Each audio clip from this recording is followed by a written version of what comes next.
Hi, Brenda.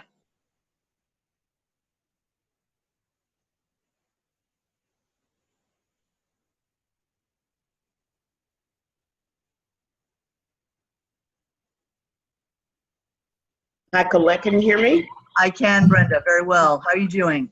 I am wonderful. I'm so glad we're getting the opportunity to connect.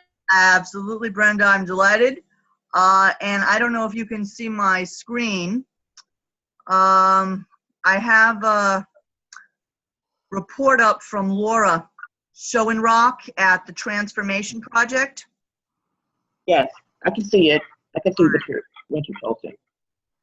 Maybe I can give you a bit of background, Brenda, briefly. Okay. We were on Zoom with Laura yesterday. Camilo Lopez Delgado, who is one of the members of the NYU P2P team, a graduate candidate in international relations at New York University, and presently interning at the United Nations with the permanent mission of Paraguay. He is Italian and Paraguayan. Okay. And essentially, Laura and I were connected because of the Transformation Project, which has as a reference the life of Malcolm X. And I believe that you might have connected with Laura at one point, because when I mentioned your name, she said that she had reached out a while back, and then I think a number of things going on in Nebraska had gotten in the way. Oh, okay. Okay. She was very interested in following up, and I said I was going to be Zooming with you this morning. Okay. So we had a very substantial conversation actually about the Transformation Project out in Omaha. It's through the University of Nebraska, Omaha. It's an initiative in the classroom, and it's very geared towards men who are in solitary, okay? Okay.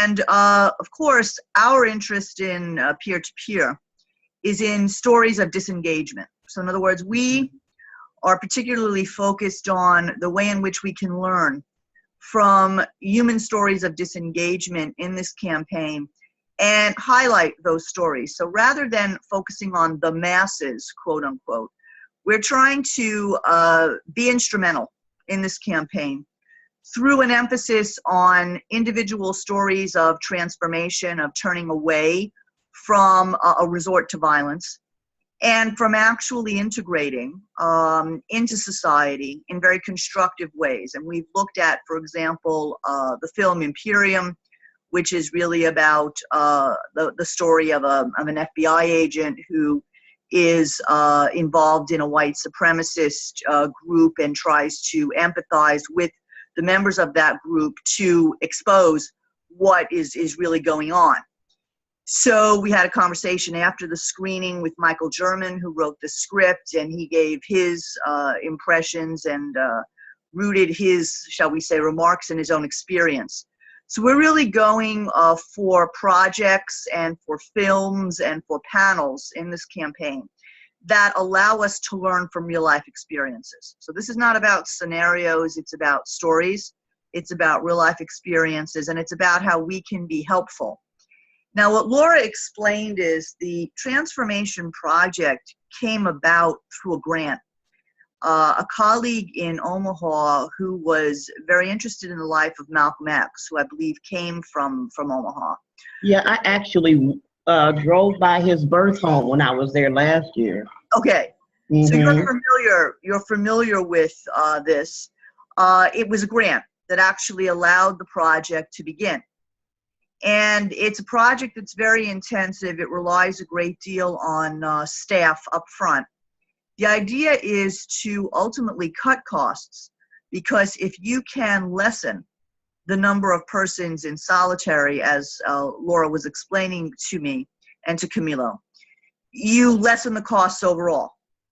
And we were interested to know, first, what were some of the challenges in implementation, and second, why more isn't known about this particular project. She explained that their website is down, they don't have social media interns. So we made members of the NYU P2P team available to help and to assist, particularly on the social media side. We also said we would speak, here's Camilo now, he'll introduce himself in a moment. We also said that we would speak with you and with Pat Caruso because what Laura would find most helpful is to identify a facility where a pilot could be initiated in a female facility with the transformation project. And I said I would speak with you about this and with Pat Caruso about it today to see if we might put you in touch again if something might be organized along those lines. Okay. This is Camilo now. Camilo, hello. Hello. Introduce yourself to Brenda. Hi, Brenda. How are you? My name is Camilo. I'm a graduate student in the International Relations Program at NYU, part of the P2P program. I'm originally from Paraguay, and I'm also currently engaged with the permanent mission at the Second Committee on Development and Economic Issues. Good. I could barely hear your last sentence, Camilo. Yeah, I think, just give me 1 second. I just arrived to my office. That's Camilo, and perhaps adjust your volume. Yeah. Sorry, can you hear better? Yes, that's better. Okay. I was just saying I'm currently engaged with the permanent mission in Paraguay in the Second Committee mostly. That's all. Yeah, nice to meet you, Camilo. I am I'm the regional director with Prison Fellowship. I'm not sure how familiar you are with Prison Fellowship, but we are the world's largest prison ministry that offers programs within the United States and in 128 countries now. Primarily, our mission is to restore those affected by crime and incarceration, and we do that through a volunteer driven programs. We have about maybe almost 200 staff across the U.S. I met Colette through one of our premier programs, which is the Wardens Exchange, which is very similar. It's a peer-to-peer program that utilizes wardens to change the culture of the prison system with other wardens who, overcome great challenges within their prisons, like riots and things we've read about over, the years. These are the lead wardens that coordinate the Wardens Exchange program. Right now, I will be remiss in not talking about our largest program, which is Angel Tree. Angel Tree is the ministry to the children whose parents are incarcerated. Right now in the United States, we have approximately 2.4 million children whose parents are incarcerated. The numbers, vary, but chances are there's a great chance that if there's not intervention from the beloved community, that these children will follow the same path as their parents. And so what we do through Angel Tree is we give a gift, or the church gives a gift on behalf of the incarcerated parent, and the idea is that starts the relationship that has a capacity to go on, for years. Right now, last year we served over 300,000 children, serving that many plus some this year. Okay. Brenda, maybe you could talk a little bit about how you became involved in Prison Fellowship. Sure. I have quite the story. I am a Christian, and what my journey to Prison Fellowship started when I was 8 years old. My brother went to Angola prison, and I visited him there. And I still remember the trauma of going into a prison. I remember the trauma of gates clinging, bars clinging, and also the trauma of leaving my brother behind. And the mind of a 8-year-old, everything is black and white. So nobody could rationalize to me why I could not take my big brother home with me. So that began my experiences with the prison system. Later on, my younger brother went to prison, and that's a long story, but you could Google David Bates and Chicago police brutality. And so that further solidified my relationship with the prison system, because I became his advocate at 18 years old. And so anyway, I began a family some years later, and began to do work in the community. And that beloved community that I spoke of, we began to build. And I encountered children and families who were impacted by incarceration, either directly or indirectly, in my community work. I worked with government agencies, community organizations to serve at quote unquote at-risk families. I worked with marginalized parents in developing their ability to sit at the to sit down at the table with local policymaking bodies as advisors, and eventually grew a parent coalition that, along with others across the state of Michigan, that eventually, I believe in 2011, a State Department of Early Childhood Education was established, and I started with that organization as a parent consultant, and eventually became a parent liaison. So we left Michigan and moved to Georgia, and I just simply was looking for a job. And I applied for the job at Prison Fellowship, and it was just, I often say that everything that I experienced, my formal education, I have a master's in public administration and a bachelor's in family life education, and all of that came to bear with my role in Prison Fellowship. I was able to tap into all of my expertise on human development, understanding programs, which was my experience, and also engaging the community. So I started here in 2013 as area director over 5 states, and within 2 years, for whatever reason, I was over 23 states. I really don't think they knew how massive that was for me, but I've never walked away from a challenge. And one thing that I saw every state, I walked into a prison, and all I could see was the possibility. All I could see was the possibility that if we took those institutions and turned them into like universities or colleges, it was like another chance for the community to wrap their arms around these men and women and pour into them while they're in a structured environment, and change their thinking. And when the thinking changes, the behavior follows. So that kind of sums it up. I love what I do. It's not work. If I could afford to do it for free, I would. But fortunately, I have 2 kids in college, one who's anticipating law school next year, so I need to work and make money. Understood, Brenda. No, thank you for sharing your story. What we're trying to do with peer-to-peer is, first, we have been, up until this point, very New York anchored. Yes. We are, in that we're working with Enza Academy, which is a wonderful local partner that provides alternatives to those who, for example, might otherwise be incarcerated. We're trying to give them opportunities to engage in community service that would involve coding, that would involve acquiring skills that might set them on a path to a future in engineering, or with firms such as Google or Facebook. So in other words, to give them opportunities to explore paths they might not otherwise consider.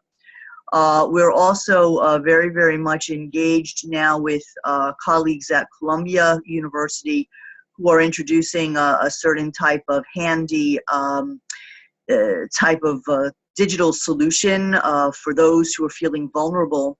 They would have the opportunity to use a particular type of chat to get online anonymously and to explain what it is that they're experiencing, and therefore reach out and perhaps find some assistance through that particular technological innovation.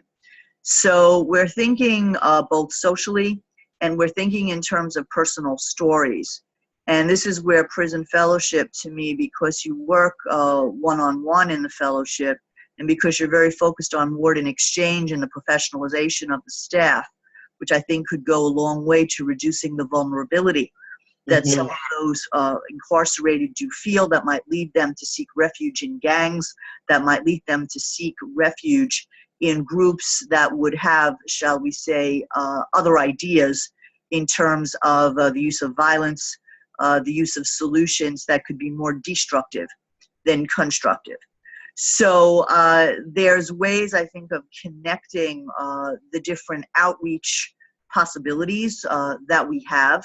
And that's what this campaign has really been about, Brenda. And that's why we've reached out to Laura, we've reached out to Reggie Wilkinson yesterday, who gave us some very good contacts at the Vera Institute of Justice. We'll be following up with Fred Hicks. A number of, shall we say, paths for us to consider. Our main concern is to work from New York State a little bit more broadly in the national context as we think about a scale up internationally. And this is where Laura's project, if it has some relevance in other contexts besides Nebraska, could be interesting. And this is something where I think the only way to find that out is to have further conversations, to see what some of the challenges are, and then to think about how there might be other applications. Would you be willing possibly to speak a little bit further with Laura about that? Sure, absolutely. Now, and you know, Colette, my response is always yes. Insane right now with the angel tree season. We are in full gear. So I hesitate to make a commitment this year. I can definitely review it and set something up with Laura, perhaps the first of over my Christmas break. So, you know, there's no work, you know, that's pulling me away. I have time to review and have a conversation with her. Let me just share something else with you, and I haven't read through it thoroughly. Right now, I am working on some projects in Georgia with Department of Juvenile Justice. And so prison fellowship typically does not, we do not provide programs within juvenile facilities. You know, overall, our primary focus is the adult population. Right. There's been significant movement in the Department of Juvenile Justice because of second chance and prison reform, and separating those 18 to 24-year-olds out and targeting them based on their human development needs. And so the other thing that I've done before, and I'm sharing this just to give you a big picture, is I'm a national trainer and consultant with Nurturing Parenting Program. And so what I know to be true is that, you know, the youth are responding to the ecological environment and sometimes the lack of parenting, not necessarily always, but for the majority of the time, that's the issue. And so my approach in some prisons is, if I can change the way these parents think, because they need to parent their own children, then we can have greater impact across the generation. So I got permission to target some women's prison and one man prison with the nurturing program, and we've had incredible outcomes. It's an evidence-based program, and we're able to measure a change in thinking around child rearing attitudes and behaviors that lead to child abuse and neglect. And so I introduced this project to DJJ, and it's hopefully we're in phase 2 of the project. Phase 4 would mean that they would bring all juvenile or young adult fathers under one umbrella and one institution or building, and wrap services around these young adolescent fathers. And so I'm sharing that with you because one other thing is that Eric Erickson, who's a psychoanalyst, he talks about this need for belonging that happens right at this age. And he said, children are looking for what is it? Identity versus role confusion. Yes. And so when you look at gang affiliation and you look at radicalization, it stems from someone capitalizing on the psychology that is going on in that youth's mind, where they need, it's not a want to, it's a need to belong. And when the community and the families don't present that journey for them, or that roadmap, then you have folks and the gang leaders and the radicalization leadership who capitalize on it. It's like clockwork. At 12, you can just follow youth at 12 is when gang leadership begins to gang affiliation begins to increase. And then you go on to 15 to 20, and people will say, and I used to hear it all the time, I don't understand why. Well, you have to understand what's going on psychologically to understand that it's not a want to, it's a need to, and that people actually capitalize on that. So I'm saying all that to say I would be all over whatever Laura's doing because I understand it completely. But I definitely would have to make sure that it is within a scope of my role with Prison Fellowship. I think, Brenda, that Laura had suggested, and I concurred with her, 2 possible avenues. Okay. The first, I think, would be more in the domain of Pat Caruso, which would be to mention this afternoon the search for a pilot in a female facility. That being said, the second path was for youth. And I think this would be, when you're ready, possibly early January, a discussion to follow up with Laura, given what you've just explained about your work, and given, I think, the real needs that they have within the Nebraska system, to pilot with youth, because I think that's the next step. They focused primarily on male facilities because the males are in for a longer period of time. Therefore, for the project, they have more of an opportunity to assess the impact that they are having. And like you, I think they have significant evidence-based. They rely a great deal on what Laura explained as motivational interviewing. Yes, absolutely. Okay, so I think that I see a potential fit on the basis of what she explained yesterday, and I think Camila would concur, on the basis of what Laura explained yesterday and what you just explained in the youth sector. And it sounds to me that there could be a lot of creative brainstorming around how a pilot might look, given what you're both engaged in.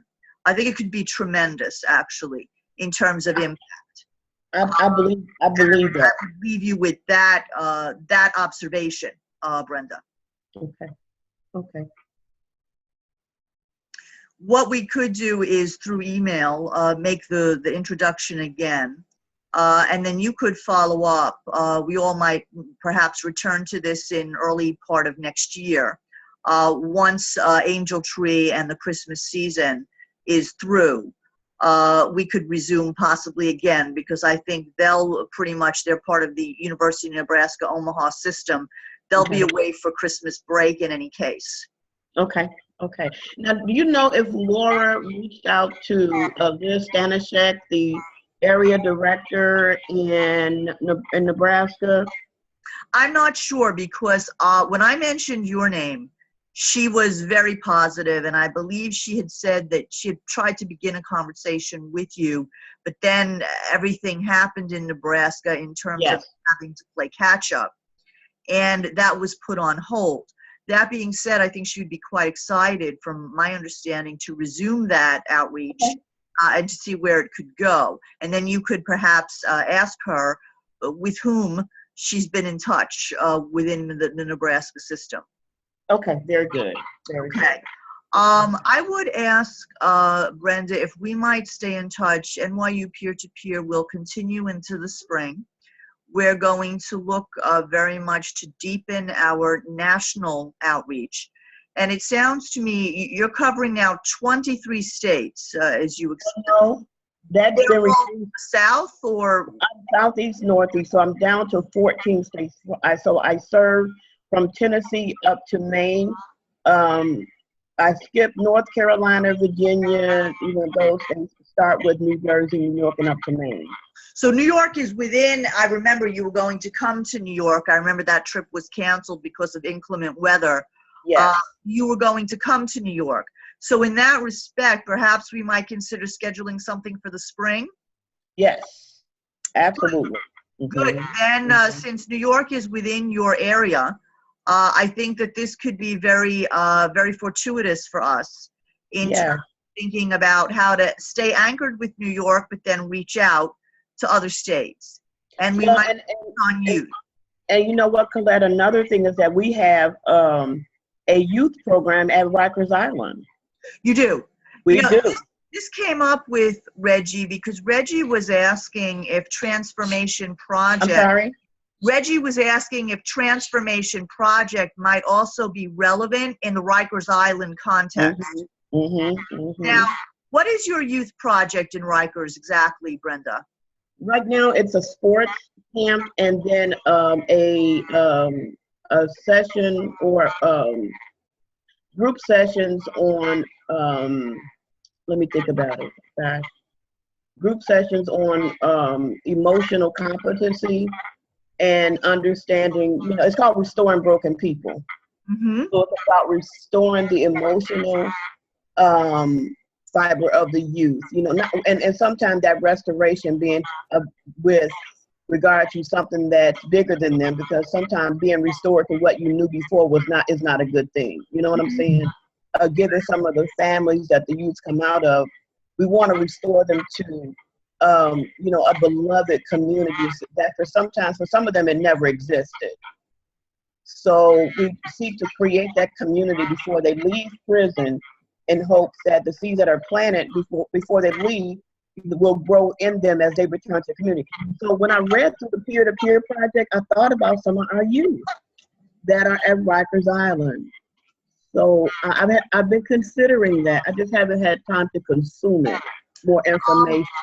Might I make a suggestion, Laura? We could consider that, Brenda, for Scale Up with Laura. Okay.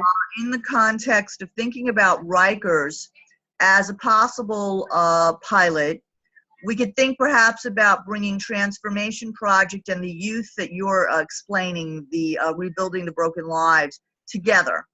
Or we could look at them in context. So in other words, each one, perhaps a pilot and then continuing with your work.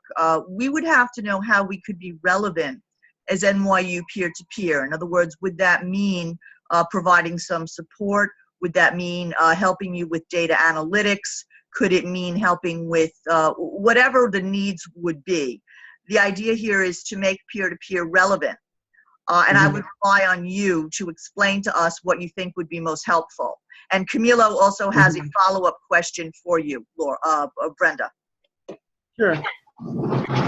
Brenda, I was just wondering, since you were talking about the Warden Exchange program, if through that program you had any lessons learned from any foreign systems or like any similar models that you saw that were applied in different countries?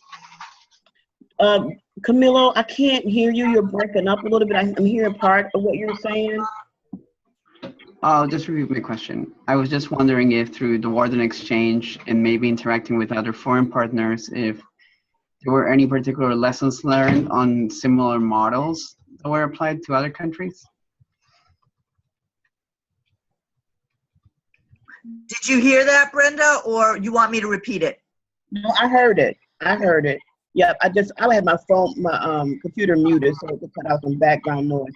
But I'm not familiar with any other models that are being used in other countries for the Warden Exchange. I will have to research that some more, Camilo. I can't answer that question accurately. Colette, you may know more about it than I. Yeah, I think that what we would do, Camilo, is as we learn more about what Brenda has initiated, as we learn particularly more about what's happening with Rikers, I think that could be a very important starting point. We could think as peer-to-peer in consultation with Brenda and possibly with Laura, Reggie, and Pat, think about how we might put forth a model or suggestions of experiences learned for the consideration of our European colleagues in particular. And here the Vera Institute could be very instrumental, because Vera, I think, is a bridge between those American staff, wardens who visit the different countries, particularly on the continent, as well as in the UK, and who share ideas. So I think our approach would be to Vera, and then it would be to learn from Brenda and Pat as well what works, and then to brainstorm a little bit more. So Brenda, I think we have a number of things that we could stay in touch with you about, and think more in terms of what's relevant, and in possible scale up, how could we look ahead to what we might be doing together. But I think Rikers would be the starting point, Brenda. I would agree. And given the negative press around Rikers and the youth and the detention and things like that, I think this would be a win-win. We just definitely have to consider the political climate there. And, there's a number of considerations, Colette, you know that. You guys know that. You know how it works. Yep. So, but I'm all for implementing something like the transformation project and using peer-to-peer as a re-entry approach. Because that's the other thing. The state of New York. Well, there's two different entities. You have the New York City Department of Corrections, and Rikers is under the New York City Department of Corrections. Okay. Then you have New York State Department of Correction. That's all your state facilities, state-run facilities. And I know that there's an interest in anything related to reentry. And peer-to-peer, to me, is a reentry approach or program for the youth to return to the community. It gives them something tangible. It gives them a skill, and it gives them a group of folks to walk alongside and to mentoring them, mentoring organizations and things like that. That's an easy sell to the New York City Department of Corrections and a New York State Department of Corrections. Okay. Enza Academy, just so you know, when we connect the dots, is in touch with the New York City Department of Corrections. And what I'm going to try to pull up for you now, Brenda, we are creating a series of slides to present what we have done in the campaign for peer-to-peer. And I'm trying to see if I can pull this up now just to show you the Enza piece of it. It may take a little bit to load. No problem. I have time. Here it's coming now. It is loading. And what we've asked Enza to do is to show us a little bit of their assessment, what they've been up to. And that's exactly what's been put together, and we're integrating it in with the way in which we've been cooperating with Enza all fall term. Now, the outreach to the Department of Corrections is ongoing, Brenda.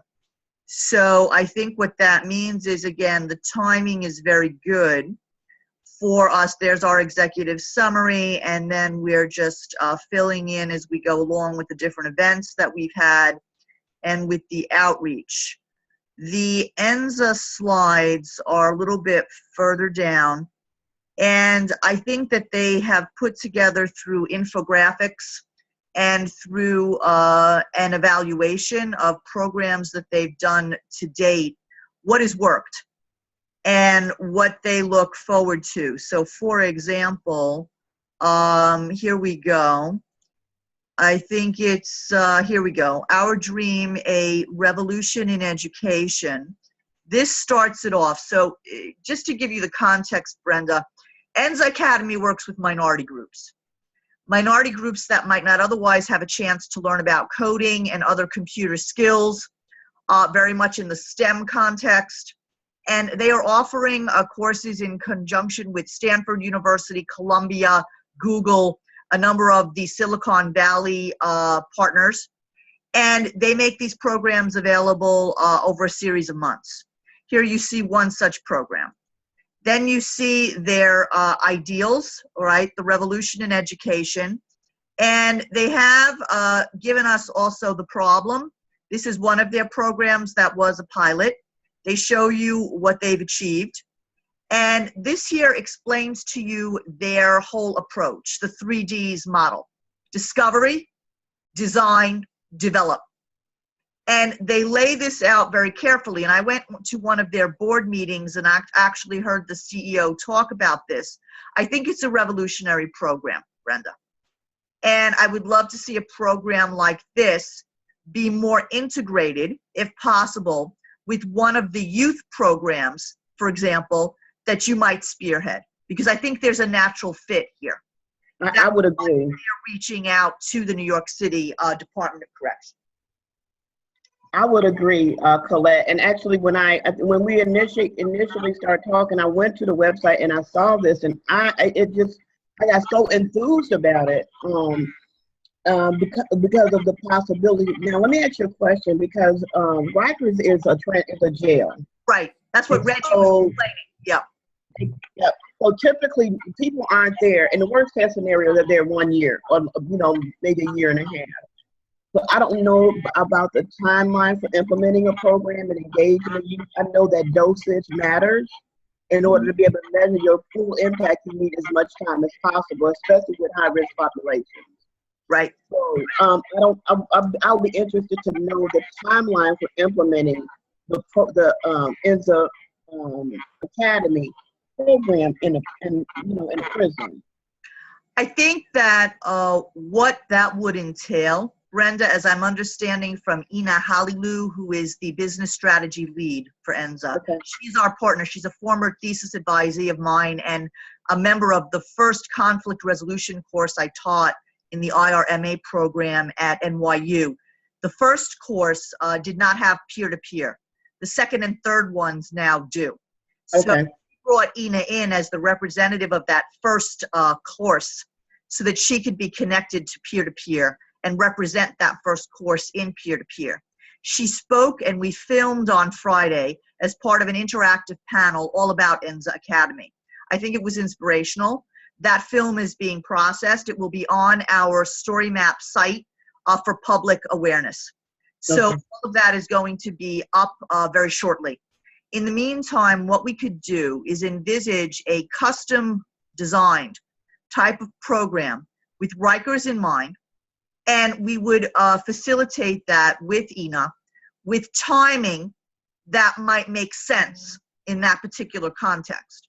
There we would rely on you and on other colleagues to give us the sense what works, what doesn't work. Mm-hmm. And we would have to custom make it.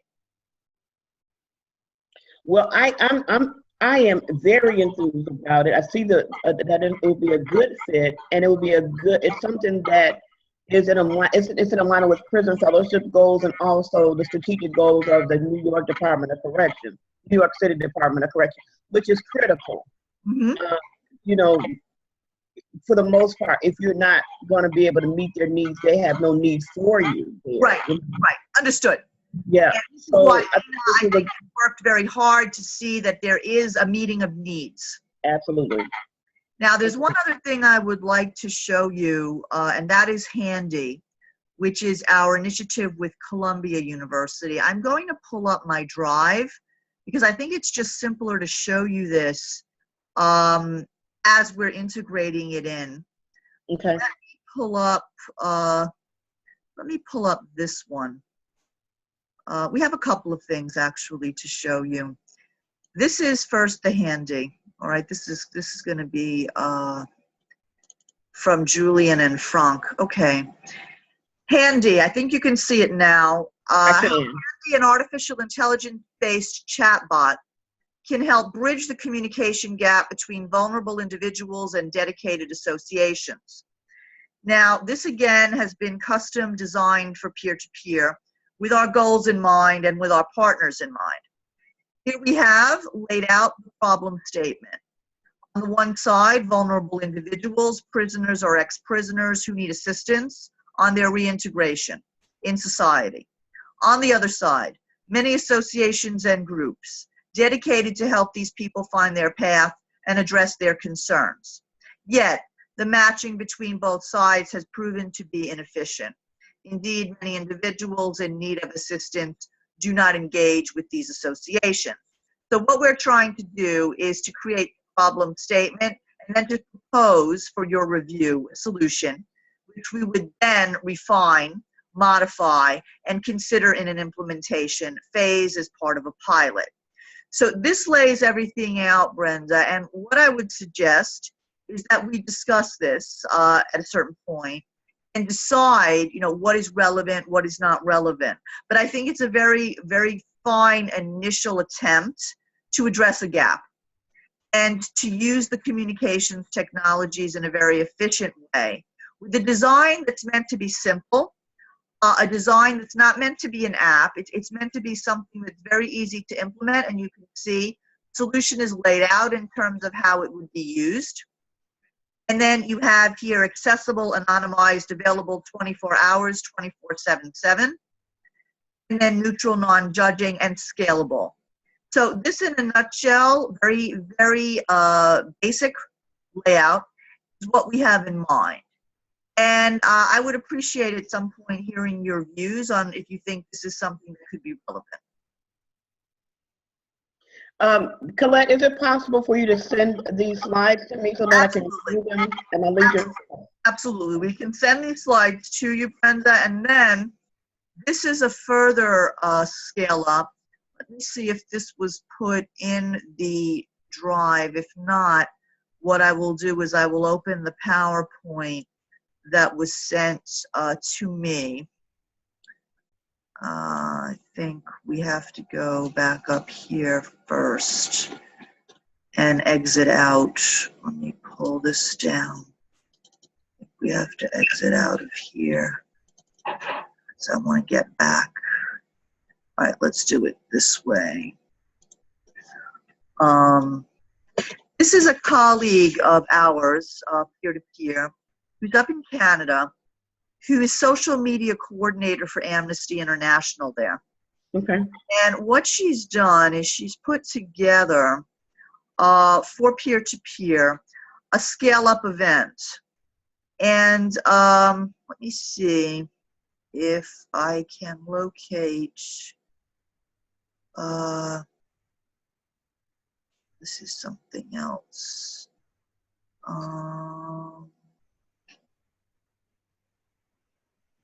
She didn't put it in the Google Drive. Let me see.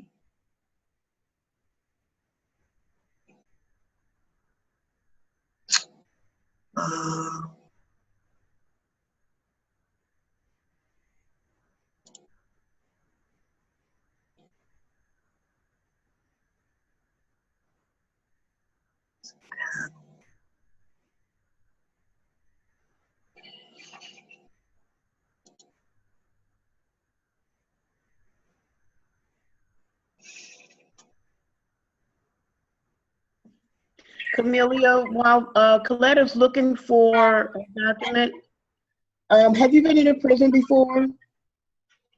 Have you ever visited a prison? Not really. Okay. Would you be interested in going in? Sure. Yeah, that'd be interesting. It's not just interesting. It is life transforming. Yes, Yes, that it's true. It is. The visit to Minneapolis was transformational. Oh, Colette, yeah. Minneapolis is definitely a model for the world, well, the United States, because we're behind in developing effective models. Other countries are not. other continents or not. But yeah, they're definitely cutting edge in the United States in terms of programming and their approach to criminal justice. There's still opportunities to go in within New York, and for you to view some of the programming. We're looking at setting up a tour sometime in around Easter, Good Friday, that holiday, that celebration.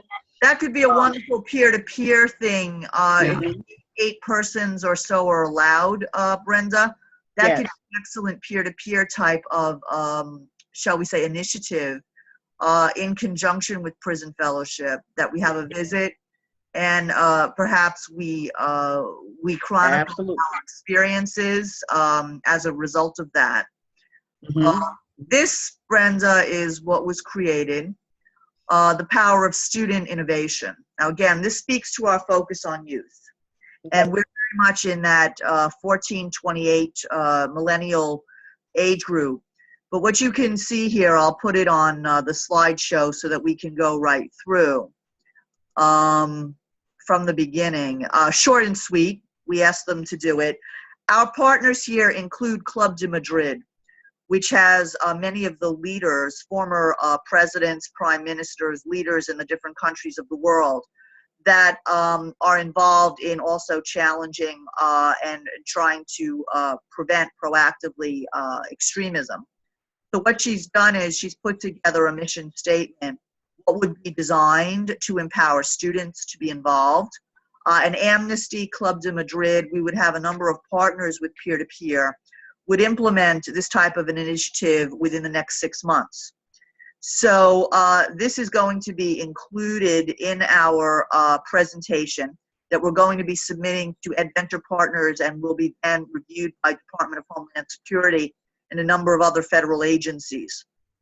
And as you can see, the way this is laid out, attitudinal shifts, knowledge creation, awareness building on the impact side, and then what we aim to achieve. So it's all benchmark, essentially. And I think having Amnesty in there would be a very, very fine thing, particularly because of their increasing use of social media in a very proactive way. And then we have how can your organization get involved and the outreach. So there's mentor training, an emphasis on innovation, innovative thinking, and then the different ways organizations that get involved might have some benefits coming from this. So as you can see, what they can expect from us as a partner and what we would hope they would give to us. So all of this has been very carefully thought through, and we are relying more and more on our outreach to partners. So in that respect, Brenda, I think what we're discussing here, we aim to achieve in the spring some scale, some realization on the implementation of pilots. I think there's a lot of things that could be done together. I agree, and going back to your point you made earlier, I would love to get into a room and just begin to think creatively and brainstorm all the opportunities that exist for us to partner. I always look for ways to engage outside organizations in the work of Prison Fellowship. We have to leverage our resources. We have to do that. And so I see the connection here with peer-to-peer in some of the other institutions that you're already engaged with. Well, then I think that what we could do is think about perhaps an Easter tour, a visit from you, and in the interim, we would have our brainstorming possibly over Zoom with Laura, bring in the relevant partners. All of this is archived. We can study and review and think about next steps. I think we have a model in place for communication to begin to really cooperate. And once the new year starts, I think we can follow up on a number of these ideas. We can already get Laura back in touch. And I will follow up also with Pat Caruso this afternoon, more about the women's facility. But for our purposes, I think the youth, that's the piece of it. And that's a piece that peer-to-peer, NYU peer-to-peer absolutely wants to have. So it's really a very tight fit. Colette, I have a question for you. With the women's facility, what are you looking to do? Well, What is essentially, I think what Laura is explaining is that Nebraska simply has not been able to identify a women's facility where the women are there long enough, Brenda, to actually be a pilot of the transformation project. Because, you know, they have their classes, they need time to assess, to have the motivational interviewing. So they're looking to first, I think, go outside of Nebraska. That's the first thing, as I understand. And second, to try to assess how their particular project would work in a women's facility. I think that's the idea behind this. Okay. Now, Laura Okay. can explain further. Okay. That's the idea. Okay. Very good. Because there's 2 women's facilities in Georgia that we have implemented significant programming, and I'm looking to go beyond the nurturing communities program with the women. And one of them in particular is Pulaski Prison, and I could talk to Laura about this a little bit more. That's why I was, asking Right. what you need to accomplish and what you're going to implement. One thing about Yeah. system up north and the prison system down south is there's more of an openness down south and for opportunities to partner. And I think up north, some of involvement, particularly like for our organization, which is, primarily from a Christian worldview. Right. We have a better response down south. I think we could discuss that and make the assessment on the basis of a number of factors. Okay. One of the things is that, of course, they had a grant in Nebraska. So the question is, how would this be funded? And I think that's going to be a crucial question. Are there the human resources, in other words, the staff, to implement this type of a program? I think those are critical factors in thinking about scale. Okay. All right. Very good. So what I would suggest, Brenda, is that we follow up. I'll follow up today with connecting you back with Laura. Please. And then I'll set a time aside in January to follow up. Very good. And I really want to thank you once again for spending some of your morning with us, for sharing so many of these inspirational ideas, and for being willing to partner with Peer2Peer. We're just so delighted. And so am I, Colette. I'm glad we finally connected. You know how you compartmentalize things in your mind, like I have to get this part done. So you've been there. You've been there for the last 3 months, and so it is my pleasure to connect with you. I know there is a partnership here. There are intervening missions here, and I'd love to partner. Well, we look forward to it, dear. I'm going to stop the share. Okay. And we are going to wish you both a lovely morning, a wonderful and beautiful holiday season, and with the expectation of being in touch again very soon. So be well, and once again, thank you so much. Be well as well. And thank you, Camilla. Thanks, Brenda. Nice meeting you. My pleasure as well. All right, be well now. All the best. All the best to you too. Bye-bye.